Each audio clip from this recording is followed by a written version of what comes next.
ஆழ்ந்து கேளுங்க.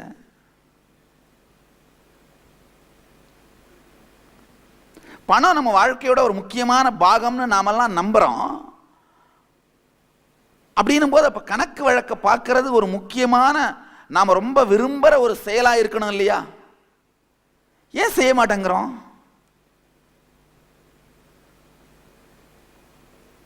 செய்ய மாட்டேன்றோம் பாருங்க. ஏன்னா அதை சிந்தனை செய்த உடனேயே, அந்த பேலன்ஸ் ஷீட்டை பார்த்த உடனேயே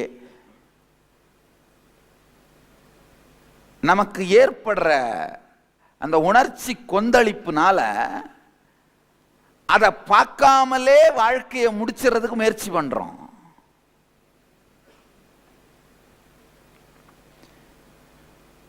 இத்தனை பேருக்கு பொறி தட்டுது, ஆஹா கரெக்ட் தானே, நான் அக்கௌண்ட்ஸே பார்க்கறது இல்லையே, வரவு செலவே பார்க்கறது இல்லையே.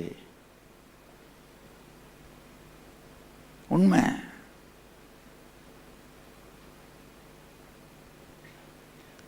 நல்லா புரிஞ்சுங்க. எந்த ஃபீல்டில் ஸ்டேபிளா தொடர்ந்து உங்க தாட் கரண்ட்டை பில்ட் பண்ண முடியலையோ அந்த ஃபீல்டில் வெற்றி அடையவே முடியாது.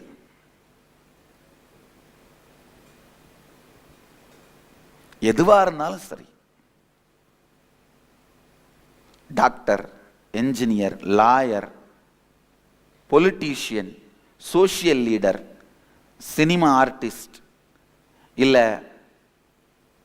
சமூக சேவகர்கள், எந்த துறையாகட்டும்,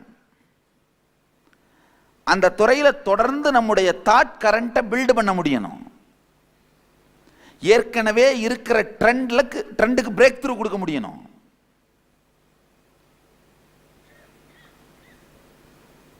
அப்ப மட்டும்தான் நம்முடைய சாத்தியங்கள் வெளிப்படும், பாசிபிலிட்டிஸ் வெளிப்படும். உங்களுடைய பணம் அப்படிங்கிற, உங்களுடைய பணம்ங்கிற அந்த டைமென்ஷனுக்கு நீங்க உங்க அட்டென்ஷனோ டைமோ கொடுக்கறதுல மட்டும் இல்ல, கொடுக்க விரும்புறதும் இல்லை.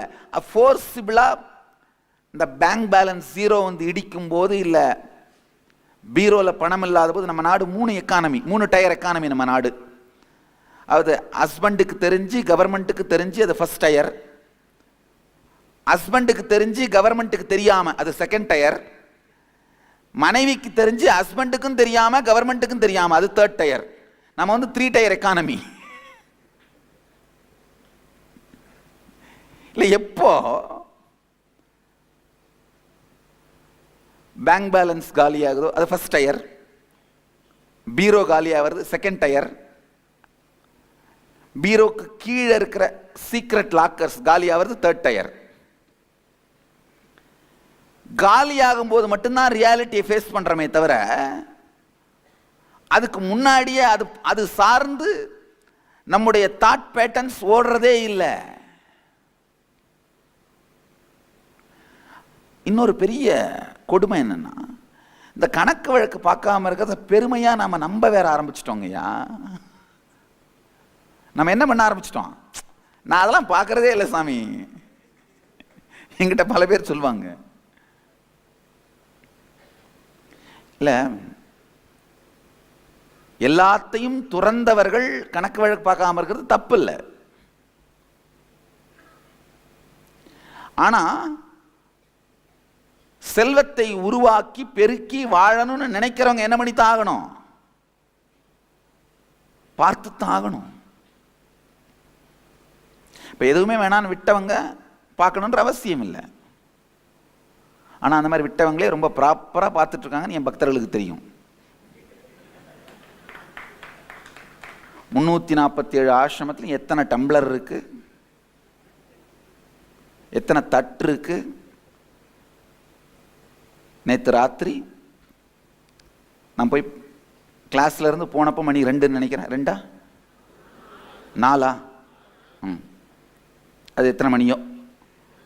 அதுக்கு பிறகு டெய்லி அக்கௌண்ட்ஸ் பார்த்து முடிச்சு சைன் பண்ணி முடிச்சுட்டு தான் என்னுடைய ரெஸ்ட்டுக்கு போனேன். இன்னைக்கு விடிய காலை வரைக்கும் மொத்த ஆர்கனைசேஷன், உலகம் முழுக்க இருக்கிற அத்தனை ஆர்கனைசேஷனோட அக்கௌண்ட்ஸும் என்னால் நம்பரை சொல்ல முடியும்.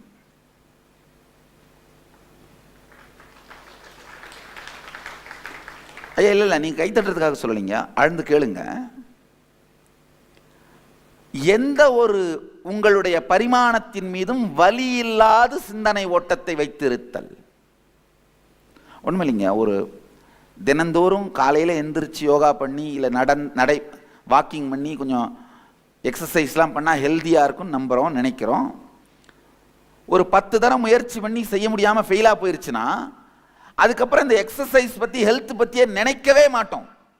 கண்ணை மூடிக்கிட்டே டயபெட்டிஸ் இந்த இன்சுலின் போட்டுப்போம், கண்ணை மூடிட்டே பிபி டேப்லெட் சாப்பிடுவோம், அதை பற்றி யோசிக்கவே மாட்டோம். அதை பற்றி சிந்திக்கிறதுக்கே வலிக்கிறதுனால அதை பற்றி சிந்தனையே பண்ணுறதில்ல. இது எத்தனை பேர் பண்ணுறீங்க?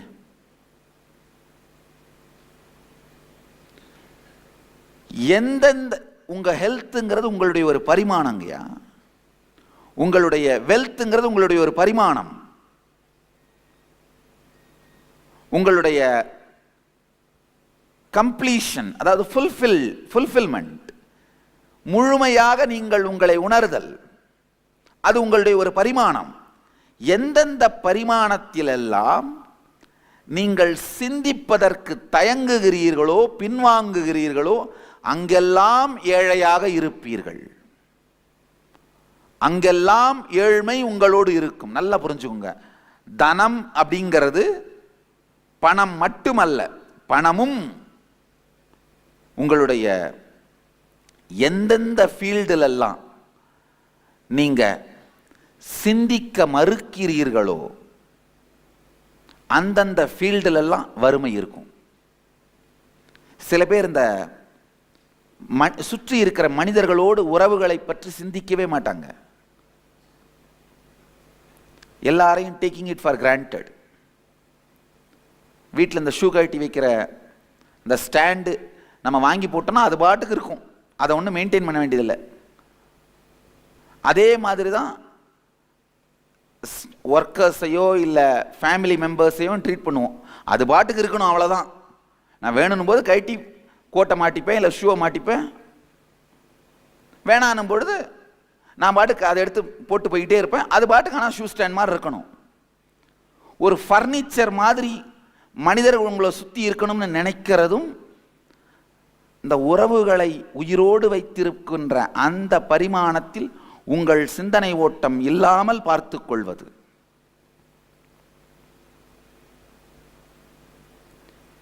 எந்த துறையில் உங்கள் சிந்தனை ஓட்டம் இயங்காமல் போனாலும் அதுக்கு காரணம் இன்கம்ப்ளீஷன்ஸ். எந்த துறையில் இன்கம்ப்ளீஷன் இருந்தாலும் வறுமை இருக்கும். ஆழமா புரிஞ்சுக்கோங்க. உண்மையிலங்கய்யா, வறுமைங்கிறது நாம் வரிந்து வலிந்து நம் மீது திணித்துக் கொள்வது. நான் கதை சொல்லலைங்கய்யா, தத்துவம்லாம் பேசல, ரொம்ப பிராக்டிக்கலா சொல்றேன். சாப்பிட்ற அந்த பிரெட்டை பிளட்டா மாத்திர இவ்வளோ பெரிய மெக்கானிசத்தை நடத்துகிற இன்டெலிஜென்ஸ் நீங்க அந்த பிரெட்டை ஏர்ன் பண்ற அளவுக்கு இன்டெலிஜென்ஸ் இல்லாமலா பிறந்துட்டீங்க? கிடையாது. சாப்பிட்றத ஜீரணம் பண்ணி ரத்தமா மாத்திர இன்டெலிஜென்ஸ் மெக்கானிசம் நீங்க. உண்மையில பார்த்தா பணம் பற்றி நீங்க வச்சிருக்கிற தவறான பேட்டர்ன்ஸ் உங்களை நீங்களே காலவாரி விட்டுட்டே இருப்பீங்க. பல பேர் என்கிட்ட சொல்றது உண்டு, சாமி எல்லாம் முடிஞ்சு என் ப்ராஜெக்ட் ஃபினிஷ் ஆகிற ஸ்டேஜில் கொலாப்ஸ் ஆயிருக்கு சாமி. இந்த மாதிரி நான் பல தரம் தொடர்ந்து நடந்துகிட்டே இருக்கு சாமி, யாரோ எனக்கு சூனியம் வச்சுட்டாங்கன்னு நினைக்கிறேன். இது எத்தனை பேர் இந்த மாதிரி ஃபீல் பண்றீங்க சொல்லுங்களேன்? நான் என்ன ஆரம்பிச்சாலும் முடியிற டைம்ல கொலாப்ஸ் ஆயிருது சாமி, முடியிற டைம்ல பிரேக் ஆயிருது சாமி. நல்லா புரிஞ்சுக்கோங்க, இது ஒரு பேட்டர்ன், இது ஒரு பேட்டர்ன். பேட்டர்னா என்னன்னு சொல்ற, ஆழமா கேட்டுக்கோங்க. இது ஆழ்ந்து கேளுங்க, இது ஒரு முக்கியமான டெஃபினேஷன். அதாவது ஒரு பிரச்சனையை பற்றி மனசுல குடைஞ்சிக்கிட்டே இருப்பீங்க, திடீர்னு ஏதோ ஒரு பொறி தட்டும், கிளிக் பண்ணும், கிளிக் ஆகி அந்த பிரச்சனைக்கு தீர்வு கண்டுபிடிச்சிருவீங்க. அந்த தீர்வை கண்டுபிடிச்சிட்டு ஒரு 2 நாள் ஜாலியா இருப்பீங்க. ஒரு 4 நாள் கழிச்சு அந்த தீர்வை மறந்துட்டு திரும்ப அதே பிரச்சனையில உட்காந்து கொடன்னு குடைஞ்சிட்டே இருப்பீங்க. ஒரு 4 நாள் கழிச்சு அதே தீர்வு உங்களுக்கு கிளிக் ஆகும். உடனே ரிலாக்ஸ்டா ஒரு 4 நாள் இருப்பீங்க. 4 நாள் கழிச்சு திரும்ப அதே தீர்வை மறந்துட்டு அதே பிரச்சனை எடுத்துட்டு குடஞ்சிட்டு இருப்பீங்க. அதுக்கப்புறம் அதே தீர்வு நினைவுக்கு வந்து அதே பிரச்சனையிலிருந்து ரிலாக்ஸ் ஆவீங்க. இதை எத்தனை பேர் அனுபவிக்கிறீங்க? கை தூக்குங்க. இதுதான் பேட்டர்ன். இதுதான் பேட்டர்ன், நம்ம தாட் பேட்டர்ன். கொடுமை பாருங்க. ஒரு பிரச்சனை கடைஞ்சி கடைஞ்சி கடைஞ்சி கடைஞ்சி கடைஞ்சி தீர்வை கிளிக் பண்ணிட்டு அந்த தீர்வை மறந்துட்டு அதே பிரச்சனையை எடுத்துட்டு வந்து திரும்ப திரும்ப கடைஞ்சிட்டு இருந்து ஒரு 4 நாள் கழிச்சு டயர்டானோடனே அதே தீர்வை நினைவுக்கு எடுத்துட்டு வந்து ரிலாக்ஸ்டா இருந்துட்டு, ரொம்ப ரிலாக்ஸ்டா இருந்துட்டோம் தப்பு அப்படின்னு தீர்வை மறந்துட்டு திரும்ப அதே பிரச்சனையை எடுத்துட்டு வந்து நம்மளை நாமளே கடைஞ்சிட்டு இருந்து ரொம்ப கடைஞ்சிட்டோம் போல வேண்டான்னு ப்ராப்ளத்தை போட்டு தீர்வை எடுத்துட்டு வந்து கொஞ்சம் ரிலாக்ஸ்டா இருந்து, இது நமக்கு நாமே பண்ணிக்கிற டிராமாங்கய்யா. நம்மளோடையே நாம பண்ற டிராமா. பணத்துக்கும் நம்மளுக்கும் இருக்கிற ரிலேஷன்ஷிப்பும் இந்த பேட்டர்ன் மாதிரி தான் இருக்குங்கய்யா. இது நமக்கு நாமளே பண்ற டிராமா. பணம் கஷ்டம் அப்படின்னு நம்பிட்டீங்கன்னா ஈஸியா வந்தா கூட அது வர்றதுக்குள்ள நம்ம கஷ்டன்ற நம்பிக்கையை நாமளே நிரூபிக்க வேண்டிய தேவை இருக்கிறதுனால வர்றதுக்குள்ளேயே நம்முடைய டயர்ட்னஸ், நம்முடைய பழைய ஃப்ரஸ்ட்ரேஷனு எல்லாத்தையும் அந்த சூழ்நிலை மேலே போட்டு நல்லா நடந்துகிட்டு இருந்த ப்ராஜெக்டை 1-2 டிஸ்டர்பன்ஸ் பண்ணி நாமளே நம்ம வாயை வச்சுட்டு சும்மா இல்லாமல் அந்த டிஸ்டர்பன்ஸ் வந்த உடனே பாத்தியா நான் சொன்னேன் இல்லை எவ்வளோ கஷ்டம்னு, இப்போ புரியுதுலன்னு நம்மளை நாமளே அதை நம்ப வச்சுக்கிட்டு அப்புறமா அந்த சிக்கலை நாமளே சரி பண்ணி அதை அடைஞ்ச உடனே அப்பா நான் சொன்னேன்ல கஷ்டப்படாமல் வராதுன்னு. எத்தனை பேர் இந்த பேட்டர்னோட நீங்க விளையாடிட்டு இருக்கீங்கன்னு உங்களுக்கு புரியுது? உண்மையிலேங்கய்யா நம்மளுக்கு நாமளே நடத்துகிற டிராமா தான் வாழ்க்கையில பெரிய டிராமா. நம்ம எல்லாருக்குள்ளேயும் பணம் சார்ந்து இருக்கிற காம்ப்ளிகேஷன்ஸ், அது சார்ந்து இருக்கிற இன்கம்ப்ளீஷன்ஸ், அது சார்ந்து இருக்கிற வலிகள், அது சார்ந்து இருக்கிற வேதனைகள், இது வெளியில எடுக்கப்பட்டாலே நல்லா புரிஞ்சுக்கோங்க. இந்த வார்த்தையை புரிஞ்சுக்கோங்க. இது லாஜிக்கலா எப்படி அப்படின்றத எக்ஸ்பிளைன் பண்றேன். ஃபர்ஸ்ட் இந்த ஸ்டேட்மெண்ட்டை புரிஞ்சுக்கோங்க. நம்முடைய சிந்தனை ஓட்டம் நம்மளை சுத்தி ஒரு மேக்னெட்டிக் ஃபோர்ஸை வைக்குதுங்கய்யா. என்ன மாதிரி சிந்தனை ஓட்டம் வச்சிருக்கீங்களோ அந்த மாதிரி நிகழ்ச்சிகள், அந்த மாதிரி சூழ்நிலை தான் உங்களை வாழ்க்கையை சுத்தி வந்துகிட்டே இருக்கும்.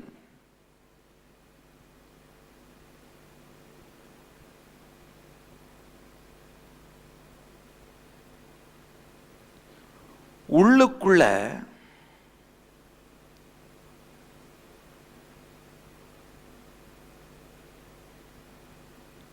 உங்கள் சிந்தனை ஓட்டம் கம்ப்ளீஷனுக்கு வந்ததுன்னா உங்களுடைய மேக்னெட்டிக் ஃபோர்ஸே மாறி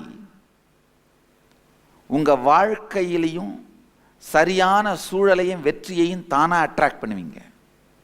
இப்போ நான் என்ன சொல்ல வரேன்னா, உங்களுக்குள்ள இருக்கிற சிந்தனை ஓட்டத்தை மாற்றுங்கள், செல்வத்தை உங்கள் வாழ்க்கையில் ஈர்ப்பீர்கள்னு சொல்றேன். கூரையை பிச்சுட்டு குட்டுமா சாமி நீங்க கேட்கலாம். கூரையை பிக்காம ஜன்னல் வழியாவே குட்டுவார், கவலைப்படாதீங்க. கூரையை பிச்சு அதை ரிப்பேர் பண்றது வீண் செலவு தானே. கதவு வழியாவே வரும், ஜன்னல் வழியாவே வரும். ஐயா உண்மைங்கய்யா, நல்லா புரிஞ்சுங்க. இந்த வார்த்தைகளுக்கு நான் பொறுப்பு. ஒரு லாயர்ட்ட நீங்க போனீங்கன்னா சரியான லீகல் ஒப்பீனியன் கொடுக்க வேண்டியது அவருடைய கடமை. ஒரு ஞானிகிட்ட வந்தீங்கன்னா இந்த பிரபஞ்ச விதிகளை பற்றிய லீகல் ஒப்பீனியன் கொடுக்க வேண்டியது என்னுடைய கடமை.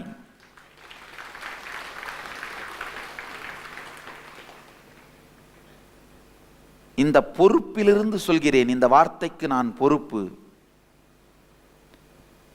அது மட்டும் இல்லை, நான் சொல்ற வார்த்தையை நீங்கள்லாம் போய் கடைபிடிக்க போறீங்கன்ற அந்த பொறுப்பையும் பார்த்துவிட்டு சொல்கிறேன்.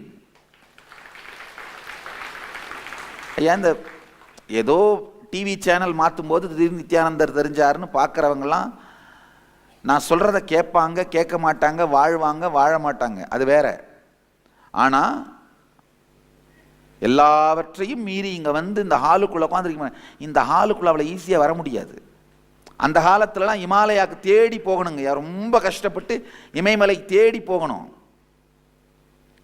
இப்போவும் ஆக்சுவலாக என்னை சுற்றி ஒரு இமேஜினரி இமயமலையை உருவாக்கி தான் வச்சுருக்கேன். அதாவது ராங்கான பிராண்டிங், இந்த டிஃபமேஷன், இந்த அட்டாக் எல்லாமே பார்த்தீங்கன்னா இமயமலை மாதிரி தான். இதை தாண்டி உள்ள வந்தீங்கன்னா தான் இங்கே வந்து உட்கார முடியும். இதெல்லாம் தாண்டி, அதாவது இதை தாண்டி உள்ள வரணும்னா அதை தாண்டி யோசிக்கிற ஆழம், இதை தாண்டி பார்க்க முடிகிற ஆழம் இருந்தால் மட்டும்தான் உள்ள வர முடியும். நேற்று ஒரு அம்மா சொல்லிட்டு இருந்தாங்க, எனக்கு ஐடியா கொடுத்துட்டு இருந்தாங்க, நீங்கள் ஏன் பெரிய சென்னையில் ஒரு கான்ஃபரன்ஸ் போட்டு இந்த தேர்ட் ஐ பிளைண்ட் ஃபோட்டோலாம் காட்டக்கூடாது அப்படின்னு. யாருமா?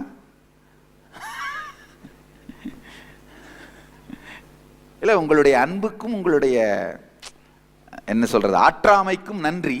நீங்கள் என்ன விரும்புகிறீங்கன்னு புரியுது. நான் சொல்கிறேன் கேட்டுங்க, ஒரு விஷயம், தகுதி இல்லாதவர்களுக்கு இது போய் சேருவதற்கு நான் விரும்பினாலும் கடவுள் விரும்புவதில்லைமா.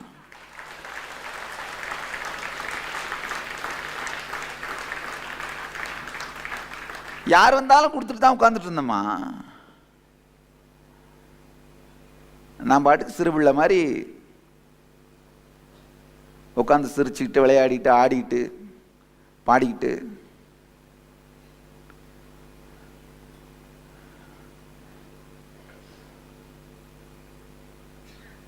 யார் வந்தாலும் கொடுத்துட்டு தான் உட்காந்துட்டு இருந்தேன். அப்படிதான் இப்பவும் இருக்கேன்.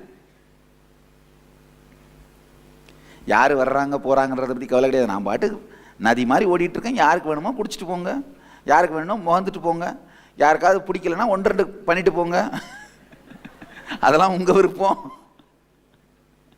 நான் பாட்டுக்கு ஓடிட்டு இருக்கேன்.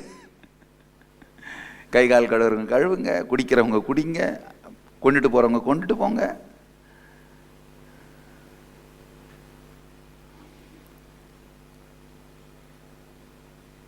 ஒரு சமூக ரீதியான வெளி உலகம் சார்ந்த வெற்றிகளை மனிதர்கள் அடைவதற்கு வழிகாட்டுவதும் அதற்காக சக்தியை அளிப்பதும் தவறில்லை. ஆனா அந்த மனிதனுடைய வாழ்க்கையின் இறுதி நோக்கம் தெளிவா இருந்தா, அந்த இறுதி நோக்கமே தெளிவில்லாத ஒரு கும்பல்